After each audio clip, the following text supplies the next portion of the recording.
ಅಡಗಿರುವ ಪ್ರತಿಭೆ ಅನಾವರಣವಾಗಬೇಕಾದರೆ ಶೈಕ್ಷಣಿಕ ದಿನಗಳಲ್ಲಿ ಶಿಕ್ಷಕರ ಪಾತ್ರ ಮಹತ್ವವಾದದ್ದು ಎಂದು ಹುಣಸೂರು ನಗರಸಭೆ ಪೌರಾಯುಕ್ತೆ ಮಾನಸ ಅಭಿಪ್ರಾಯಪಟ್ಟರು.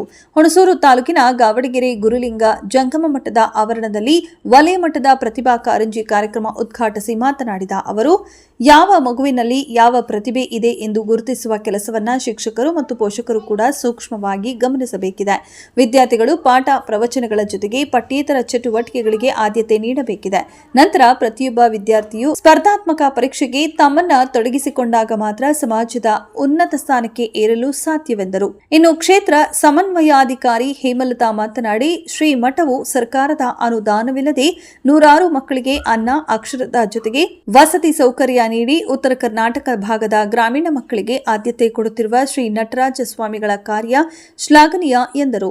ಶ್ರೀ ಮಠದ ಪೀಠಾಧ್ಯಕ್ಷರಾದ ಶ್ರೀ ನಟರಾಜ ಸ್ವಾಮಿ ಮಾತನಾಡಿ, ಪಾಶ್ಚಿಮಾತ್ಯ ರಾಷ್ಟ್ರಗಳಲ್ಲಿ 3 ತಿಂಗಳಿಗೆ ಕಲಿಕೆಯ ಕಾರ್ಯಾಗಾರದಲ್ಲಿ ತೊಡಗುವ ಮೂಲಕ ಬಾಲ್ಯದಲ್ಲೇ ಉತ್ತಮ ಶಿಕ್ಷಣ ಪಡೆಯುತ್ತೇವೆ. ಅಂತಹ ಅನುಕರಣೀಯ ವಿದ್ಯಾಭ್ಯಾಸ ನಮ್ಮಲ್ಲೂ ಆಗಬೇಕಿದೆ. ಆಗ ಮಾತ್ರ ನಮ್ಮ ಮಕ್ಕಳು ಕೂಡ ಮುಖ್ಯವಾಹಿನಿಗೆ ಬರಲಿವೆ ಎಂದರು. ಇನ್ನು ಸಂಸ್ಥೆಯ ವ್ಯವಸ್ಥಾಪಕಿ ಶಿಲ್ಪಾ ಮಂಜುನಾಥ್, ತಾಲೂಕು ಪತ್ರಕರ್ತರ ಸಂಘದ ಅಧ್ಯಕ್ಷ ಎಚ್.ಆರ್. ಕೃಷ್ಣಕುಮಾರ್ ಮಾತನಾಡಿ, ನಾಡಿನಲ್ಲಿ ಹಲವಾರು ಶ್ರೀ ಮಠಗಳು ಅಕ್ಷರ ಆರೋಗ್ಯ ಮತ್ತು ಅನ್ನದಾನ ನೀಡುತ್ತಿರುವ ಹಾದಿಯಲ್ಲೇ ತಾಲೂಕಿನ ಎಲೆಮರೆಕಾಯಿಯಂತೆ ಕೆಲಸ ಮಾಡುತ್ತಿರುವ ಹೆಮ್ಮೆಯ ವಿಷಯವಾಗಿದೆ.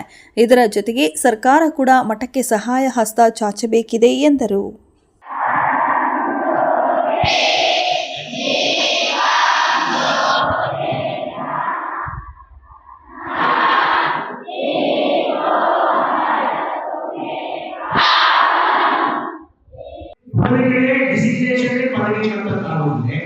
ಜಪಾನ್ಗಳು ಚೈನಾದಲ್ಲಿ 3 ತಿಂಗಳ ಮಗುವಿಗೆ ಕಾರ್ಯಾಗಾರವನ್ನು ನಡೆಸ್ತಾರೆ, ತರಬೇತಿಯನ್ನು ಕೊಡ್ತಾರೆ.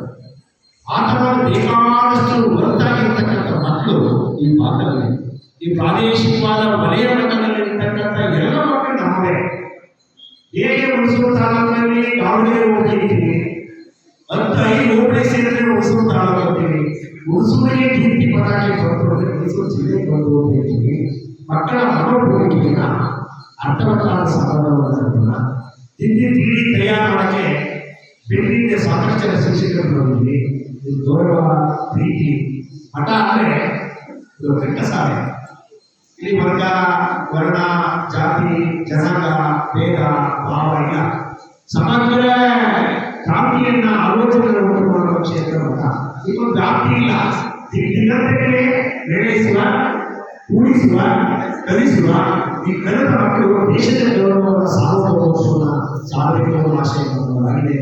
ಪ್ರೀತಿಯಿಂದ ಈ ಪ್ರೀತಿ ಅಭಿಮಾನವನ್ನು ಸದೃಢಿಸಿ ಅದರ ಸ್ವೀಕರಿಸಿ ಎಲ್ಲರೂ ನಿಮ್ಮ ತಿಳುವಳಿಕೆಯನ್ನು ತಿಳಿಸಿಕೊಳ್ಳಬೇಕು.